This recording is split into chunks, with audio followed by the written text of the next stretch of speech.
Dati na yan eh, yung salitang 4Gs eh. Guns, goons, gold, and girls. Ngayon daw, 4Gs and 1A. As in, ayuda. So, lugin-lugi, di ba? Dati meron ng guns, goons, gold, and girls. Eh ngayon, nadagdagan ng ayuda. But ayuda can fall under gold because gold could mean money, no? Pero yes, tamang-tama, mas applicable at mas nauunawaan ng tao kung ano ang salitang ayuda sa ngayon, no? Ang ayuda ngayon, Mario, nakakalungkot na ito ay naabuso. Kahit gaano kaganda yung intention mo ng nakalakip sa salitang ayuda, nababahiran ba ng politiko? Yung gold bomb, ito yung ano eh. Ito yung mga pera ng mga abusadong politiko na higit lalo yung mga nagmamantini ng illegal deal, saka mula sa illegal gambling, alam mo yun, sa lahat ng kailigalan. Samantalang sa ayuda, dito mo naman nagpo-call yung pera ng taong bayan, ipinamumudmod ng mga abusadong politiko na kung makapustura ay galing mismo sa sarili ng bulsa yung pinamumudmod nila sa kanilang mga botakte. Yeah, totoo yan, no? So, maaari dahil ang isang chief browner at ang iba pa niyang mga kasamahan ay isa sa sinasabi sa 41% na gustong ma-impeach ang isang VP Sara. Yun, no, napakanya. Pero bago lang yan, alam ko kanina, may ceremonial launching ang AFP, PNP, at saka COMELEC patungkol doon sa checkpoint nila. Checkpoint? Kasi asahan natin, start na po ngayong araw na to yung pag-implementasyon ng gun ban. Ay, mga checkpoint. So, yung lahat ng mga may permit to carry firearms, eh, tabi-tabi nyo na po. Huwag na po muna kayong magdala. At ngayon sa checkpoint. So, yun nga yun eh. Bago tayo pumunta ron sa 41% doon sa pumapabor sa impeachment, di umano kay VP Sara. Eh, sana huwag kayong maging selective. Gaano kasi nakakatakot yan, Marlon? Yung checkpoint na yan. Paano kung isa yan sa mga proseso ng tanim ebidensya Yun nila? yun eh. Tanim ebidensya. At saka isa to sa proseso ng, alam mo yung pag-iinitan lang, maglalabas sila ng search warrant sa mga kandidatong alam nila na matindi ang frustrasyon at matinding nagpapahayag laban sa kasalukuyang administrasyon. Oo, at yung mga opposition candidates na malakas talaga sa tao, na gusto rin nilang bigyan ng rason ng pagkakadiskwalipikado. Diba? So lahat ng harassment eh, no? Lahat Merong ng disqualification harassment. case na walang due process. Oo. Tapos, eto, wag naman sana. Sana hindi magpagamit yung mga kapatid natin na nasa serbisyo, mga uniformado, mula sa kasundaluhan at kapulisan. At sana yung salita at prinsipyo ng impartiality ay manaig sa inyo. Sa inyong mga sarili, sa inyong mga tsapa, sa mga suot ninyong uniforme para naman pag-uwi nyo sa bahay, may dignidad pa rin kayong matatawag sa pag-uwi nyo sa inyong pamilya. Marlon, tignan mo, how sad it is na yung balita natin, nag-conclude talaga agad tayo ng negative. That is because nakakawalang tiwala naman na kasi ang mga proseso ngayon eh, pati yung mga nakaupo, parang hindi na sila anong tawag doon, effective, and hindi na rin sila yung katiwa-tiwala. Paano pa pagkakatiwalaan? Kailan lang mainit na mainit yung Kongreso, Senado at saka House of Representatives patungkol sa extrajudicial killings. Yes. Eh, may nag-viral pa. Oo nga, Marlon. I-share lang natin. Oo rin yan, Bigyan daan natin. Grabe to. Ipopost Itong natin nangyari to. mamaya, pero saan Ipopost yan? natin. Sa Alam ko sa sandali Siargao? kung siya municipal police station ng kakalungkot to. Kung saan? Siargao nga, Siargao Oo, Cup. Siargao. Siargao Capso. Kung saan binaril yung si allegedly na suspect. Diba? Binang. Sorry, yung termino ko, binangbang. Binangbang. Tapos, hindi naman natin nakita dun sa video na bumuno talaga ng bangbang niya. Tapos, pinipilit siyang padapa. Kaya pala hindi makadapa si kuya. Kasi may tama na sa stomach. Oh. So, lumuhod lang siya. So, alam mo yun, At nakita na tinaniman siya ng kung ano-ano mga ebidensya yung gamit doon. niya na di umano sa kanya, eh nilipat, tinabi rin sa kanya. Oo. Tapos, ang masaklap, hindi agad tinakbo sa ospital. Well, because So, the intention is to really gore. Diba? Grabe, diba? Dahil ang sinasabi, ito ay nanalo sa isang loto ba o wete? Basta meron siyang panalo na ang intention is i-rob siya. Tama ba?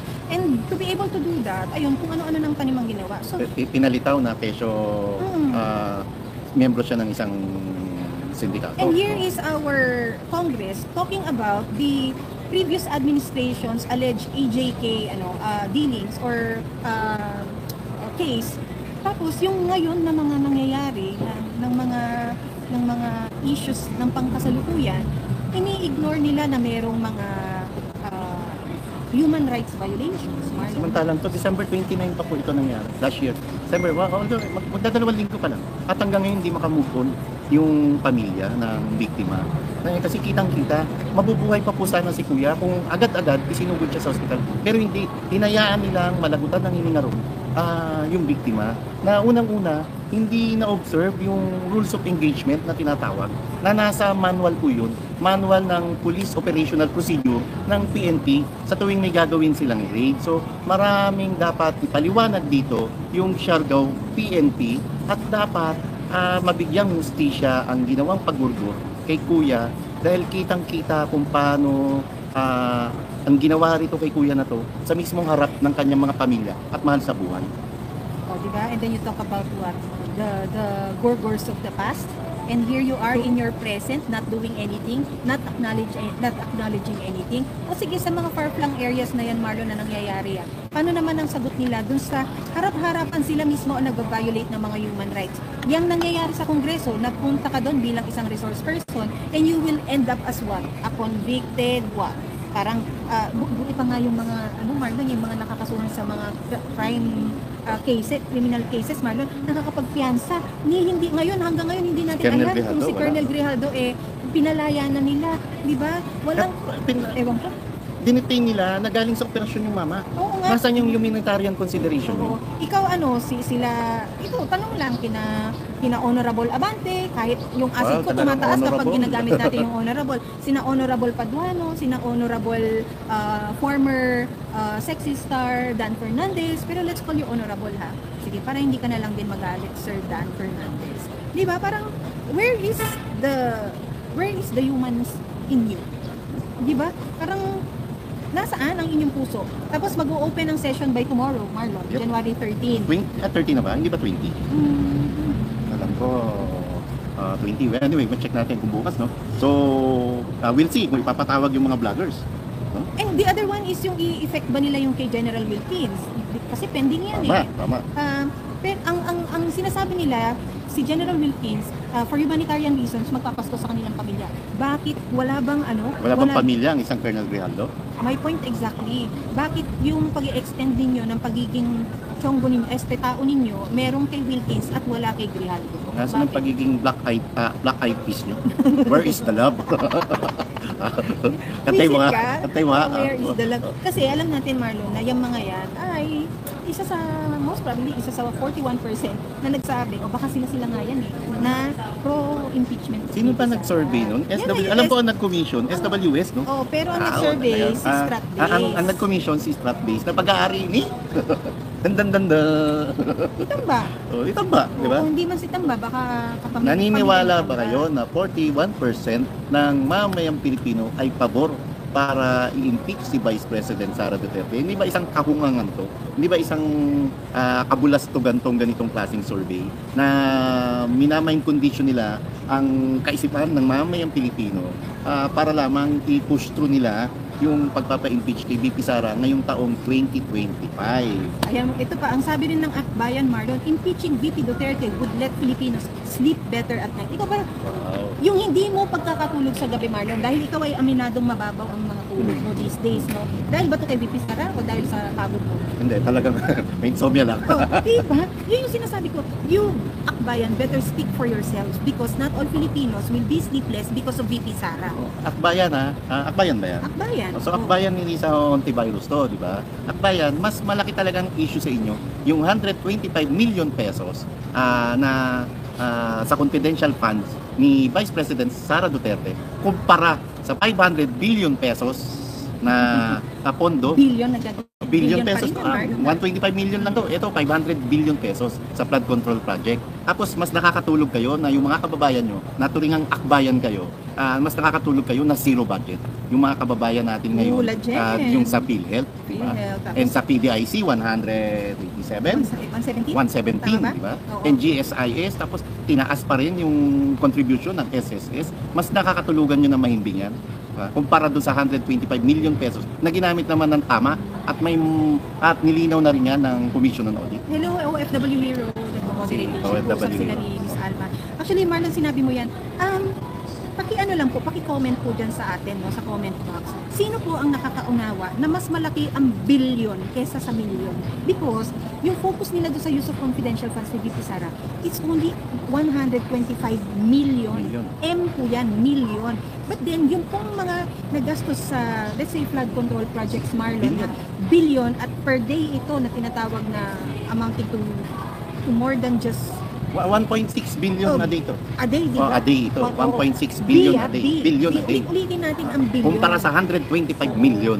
Na every time umuulan, every time bumabaha, nakikita natin ang kakalsadahan at ang mga dike at kung ano-ano pang mga flood reserve dyan na ampaw yung kanilang At sa Bicol pagkakagawa. Region, mahigit 200 katao. Ang hindi nakapagpasko dahil sila ay pinaglalamayan. Oo, pinaglalamayan, di ba? Yung pamilya nila, malungkot ang naging Pasko. Nawalan na sila ng mahal sa buhay. Na-wipe out pa yung kanilang kabuhayan at kabahayan. Bicol yan ha. Bicol At pala. alam natin na mismo si VP Sara ang nagsabi na pangalawa ang isang Zaldico na nagre-represent sa Ako Bicol Party List ang may kontrol ng yaman ng bayan. At Akbayan, malapit na malapit kayo kay dating Vice President Leni Robredo. Taga Bicol po, si Vice President Leni Robredo. So, eto nakakatulog kayo sa isyong ito. Tapos hindi kayo mapakali sa 125 million pesos sa confidential funds. Ang ibig lang sabihin nito, talagang mainit ang dugo nyo kay VP Sara at talagang inggit na inggit kayo dahil hanggang ngayon, ang isang Vice President Sara Duterte, gayon din ang Pangulong Rodrigo Roa Duterte, ay mataas pa rin ang survey. Samantalang yung amo nyo na si Marcos Jr. ay pabulusok na po pababa ang kanyang trust and approval ratings. Gayon din ang isang Martin Romualdez na bilyong-bilyong piso na ipinamumudmud gamit ang pera ng bayan. Pero hindi Pero, man lang hindi man lang makapalo kahit konti sa survey, di ba? Diba? Billion na. Kaya nga ganun na lang ang ginawa. Nandugas na lang sa kanyang distrito at pinatanggalan ang pangalan ng kanyang mga kalaban. Tapos itong SWS survey, talagang itong survey firm na to, no? So talagang nakikipagkuntsabahan pa kayo. Wala ba kayong puso at damdamin? Hindi ba kayo nakokonsensya na para maglabas ng mga ganitong peke na survey result? Pero pera, Marlon. Sa labas Dahil naman sa generous amount na Give naman. me my money. Alam mo ba yung... Baka mababash na naman tayo. Kaya lang, nung kinall out yung pulsation, nabash tayo sa X, Twitter. Talagang ganyan, di ba?